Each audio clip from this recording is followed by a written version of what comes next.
May bagong labas na scooter ang Suzuki. Check natin dito sa Motor Trade, Santa Cruz, Laguna.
Ayos mga ka-riders, naispatan po natin dito sa Motor Trade, Santa Cruz, Laguna ang bagong labas na scooter po ng Suzuki. Good afternoon po sir. Okay, mukhang kararating lang po nitong Suzuki Access 125. Okay, tatlong kulay po ang available dito sa Access 125. Meron nga po itong solid ice green, ito nga po. And then itong katabi, ito pong pearl grace white. At saka yung wala po dito, metallic matte black. Kaya ayan, sa mga nag-aabang po natin mga riders ng scooter na to, available na po dito ngayong October 21, 2025 sa Motor Trade, Santa Cruz, Laguna. Ito na pala yung kanyang price tag. Kita nyo mga riders, so 84,900 pesos lamang po ang kanyang cash price. So mamaya alamin po natin yung down payment at saka monthly installment. Bago tumili mga riders, busisiin na natin yung kanyang specs and features. Okay, unahin na po natin sa lighting system. Maganda naman ang headlight niya, ka-level na ng manibela, di ba? Para pag liliko tayo, sumasama siya. Kita natin talaga na maliwanag yung ating dadaanan saan man tayo lumiko. And then sa turning signals po, bulb pa rin ang ginamit mga riders. Then wala po siyang decal sa DRL. Then yung kanya pong emblem na Suzuki. And then sa side profile po, nandito naman po yung model name niya na Access. At ang maganda ho rito, naka-emboss siya, saka naka-chrome na, kaya ang elegant po ng datingan. And then sa taillight po, check natin mabuti dito sa stoplight taillight. Okay, LED po ang ginamit. Ang nakabulb po sa kanya itong turning signals. Siyempre kapag naka-LED na tayo mga ka-riders, mas maliwanag, mas long lasting, at saka less ang battery consumption. And then yung kanya pong identity, dito sa likuran, medyo maliit lang siya na brand na Suzuki. And then combined analog and digital po sa meter panel, speedometer. And then dito po yung kanyang fuel indicator sa gitna. Yan pong digital.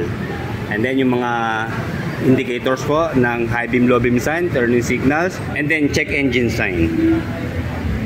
Okay, sa switches and button po, dito po sa left side, yung kanya pong high beam, low beam, kasama na po yung passing light. And then turning signals, off sa gitna, horn or busina. And then dito po may hazard lamp switch po siya, ito sa ilalim. Then switch off, and then meron po siyang kill switch engine. And then meron po siyang utility hook sa gitna. And then meron pang extra dito sa ilalim ng upuan. Ayan, may lock siya. Kaya marami tayo may kakarga. Once na namalengke tayo, then malapad din po yung kanyang floorboard. Pag meron po tayong ikakarga, kahit siguro kalahating kapang bigas o yung bag natin, kasyang-kasya po dito. And then meron po siyang dalawang pocket na malalim naman. Yun nga lang po, walang cover. At nandito po yung kanyang charging port na USB type ready na po. Ayan, pag mag-charge tayo, yun lang pag umuulan, hindi pwede, mababasa, di ba? manual pa rin po sa ignition system. Ayan, disusi po siya mga riders. Pero meron po siyang shutter key lock. And then dito po sa side profile, makapansin natin yung kanya pong reflector. Ayan, magkabila po yan, meron na. And then ang taas po ng level or upright yung kanyang manibela. So maganda po rito, hindi tayo pasubsob at komportable ang ating riding position. At itong hinahanap ko po sa isang grab bar. Ayan, double purpose na siya, pwedeng stopper at hawakan. Although hindi siya top box ready, okay lang kasi malaki po ang underseat storage nito. So sarado pa. So dito bukas, ayan.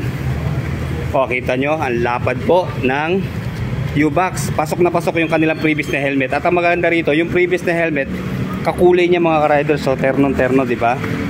Bali, quarter page po siya. Ayan. Diba? Panalo. Ayan, meron din siyang model name na Access. Ayan, and Suzuki. And then, pag gusto nyo pong dali ng helmet, ayan, meron na siyang helmet bag. May track pa ng Suzuki. And then napaka-classic din yung kaniyang side mirror, di ba? Ayan, bilog. Ito meron naman sa modern classic na scooter na to. Ayan. Ito yung mga scooter na hindi naiiwanan ng panahon or hindi nalalaos, di ba? Mapa-present, future or past, maporma ang motorsiklo na to.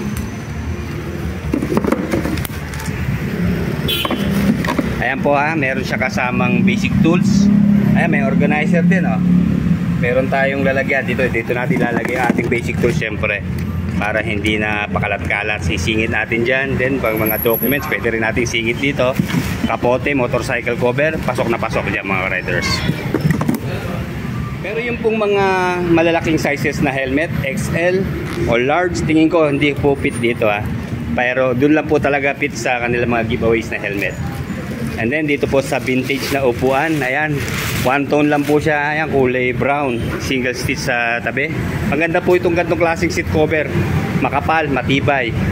Siguro maganda rito kortihan natin yung upuan para mas komportable tayo. Yung may shape dito, medyo malalim dapat dito sa rider seat. Ayan, malapad po. So yung foam niya, hindi siya ganun kalambot ha, pero mamalaman natin, uupuan natin mamaya. Nga pala, tumitimbang po ito ng 105 kilos sa curb weight at meron po siyang seat height na 770mm at ground clearance na nasa 160mm. At ang maganda po dito, hindi inalis yung kickstart. Kaya meron pa rin siya para may backup tayo in case na magloko yung ating battery, di ba? And then maganda rin pwesto nung kanya pong aluminum na footrest. Ayan, hindi siya makakasabit sa ating paa. At isa pang magandang features po nito, meron pong kill switch sensor yung kanya pong side stand. Ayan, matataba po ang kanyang bakal hanggang dito po sa center stand. And then dito po sa stock na muffler, hindi po siya bilog mga riders siya, parang triangle yung sukat niya. Medyo maiksi lang po siya. Pero maganda, stainless steel po yung kanyang heat guard. And then tipid po ito sa engine oil. Kita nyo, 650 ml lang po ang engine oil capacity. And then naka-air cooled pa rin po yung kanyang cooling system. Maganda rito, may protection po yung elbow or yung tubo po ng ating tambucho, kaya hindi tayo mapapaso dyan. Oh. Fully protected po siya. Oh. And then sa engine, Suzuki Eco Performance pa rin po siya or SEP. Hindi ko makita mga riders yung tangke. Dito pala nakalagay sa likuran. Bali meron po itong 5.3 liters na fuel tank capacity. At syempre dahil ito po ay Suzuki, asahan natin sa fuel consumption panalo po tayo. Nasa 57.3 kilometers per 1 liter. So mahigit 300 kilometers na range po ang kaya ng isang full tank. And then sa top speed naman po approximately nasa 90 kilometers per hour. At ang nagustuhan ko po dito sa Suzuki Access 125 na standard version, ito pong front fender at leg shield. Gawa na po siya sa metal. Impact resistant na rin po siya, kaya sigurado matibay. Pero reminders lang po mga riders, kahit gaano katibay ang ating motorsiklo, kung kaskasero naman po tayo sa kalsada, sigurado masisira din po yan kapag tayo po ay nadisgrasya. Kaya defensive driving lang po at chill ride lang tayo mga riders. And then dito na po tayo sa front tire. Meron po itong size na 90 by 90 by 12. Maxxis tire po ang ginamit. Siyempre tubeless na po yan. Alloy naman po sa kanyang mag wheels na glossy black ang kulay. Size 12 din po siyempre yung kanyang rim size. At dito naman po sa braking system, okay, single disc na meron po single piston caliper. Yun lang mga riders ha, wala po siya siyempre ABS saka combi braking system. And then telescopic fork na front suspension. No need na rin po maglagay ng extension dito sa front fender. Mahaba na po siya kaya no problem na tayo sa talsik ng putik. Yun lang napansin ko mga riders, katulad ng Bergman, yung version 1, ganun pa rin po yung rim size niya. Size 10 pa rin po. So sana ginawa na rin 12 inches, di ba, yung diameter para mas maganda. Pero okay lang naman dahil bulky naman po yung kanyang gulong. Dito po sa rear, meron po itong size na 90 by 100 by 10. And then naka single sided shock na non-adjustable mga riders. Then drum pa rin po sa kanyang rear brake. Okay, nasa 50 ml lang po ang kanyang gear oil capacity. And then sa engine specs, ganun pa rin syempre. 4-stroke, single cylinder, 2-valve, single overhead cam, air-cooled po sa cooling system, and then fuel injected po sa fuel supply system. 125cc displacement, and then naka Suzuki enhanced performance na po sa kanyang engine. Dito po pala yung down payment. Ayan, 4,000 po ang kanyang down payment. And then sa 36 months o 3 taon, 4,058 po monthly. Pag po tayo magpapang financing, ayan yung mga available na bangko po. Bago ko po sa kaya niya, pakita ko lang yung forma niya kapag naka side stand na. Kita nyo, maganda yung pagkakatagilid niya, di ba? Okay. Siyempre, komportable po ang scooter kapag meron pong floorboard. Testingin na natin, ha?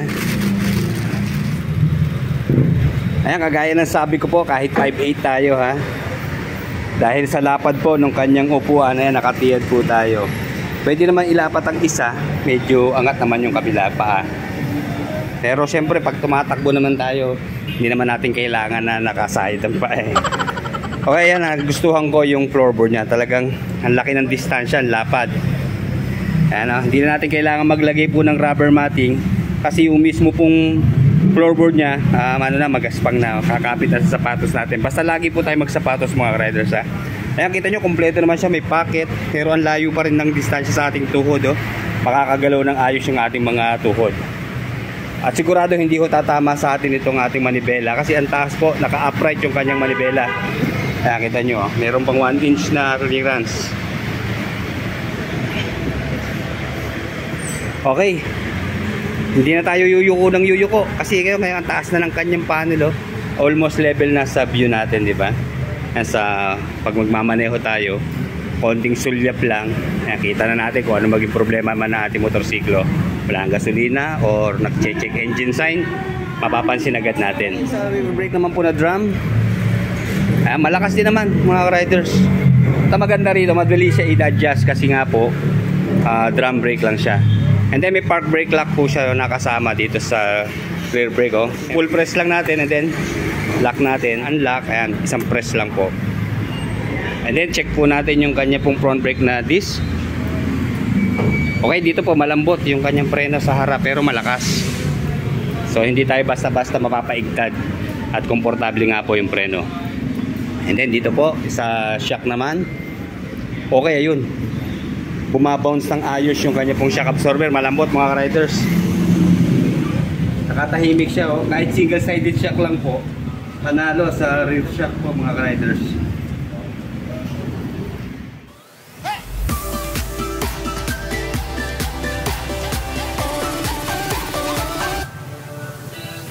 Para sa lahat ng trip mo, Suzuki is for you. Para sa lahat ng trip mo, Suzuki is for you. Wow, you're so fine. Pagkasama ka all the time, kahit saan ka papunta, stylish ang dating ng tropa. Riding on it all day, kasamang barkada, super cool and sporty, powerful pa siya. Para sa lahat ng trip mo, Suzuki is for you. Para sa lahat ng trip mo. With a maximum power of 8.3 horsepower at 6,500 RPM and 10.2 Nm of torque at 5,000 RPM. Sa mga interesado, available na po dito sa Motor Trade sa Tapos Laguna branch. At kung may mga katanungan pa po kayo at gusto nyo mag-apply through online, ayan po, check sila ng kanilang Facebook account. Okay, hanggang dito na lamang po. Like, comment, subscribe sa ating channel. Salamat po. Pero sa traffic, ako'y pagod na. Siksikan doon kahapon, marami ng pasahero nun. Bandang monumento hanggang Cubao, galing lang ako ng Alabon. Kaya ako'y nagdesisyon na bumili na ng motor. At simula noon, ako ay napatripor motor. Maaga nang nakakauwi, maaga pang nakakapasok. Nakakambanding ang pamilya at may serbisyo pang patok. Kaya wag nang magatubili, halika na at bumili. Kay Mototrade mo hinahanap ang motorsiklong mabili.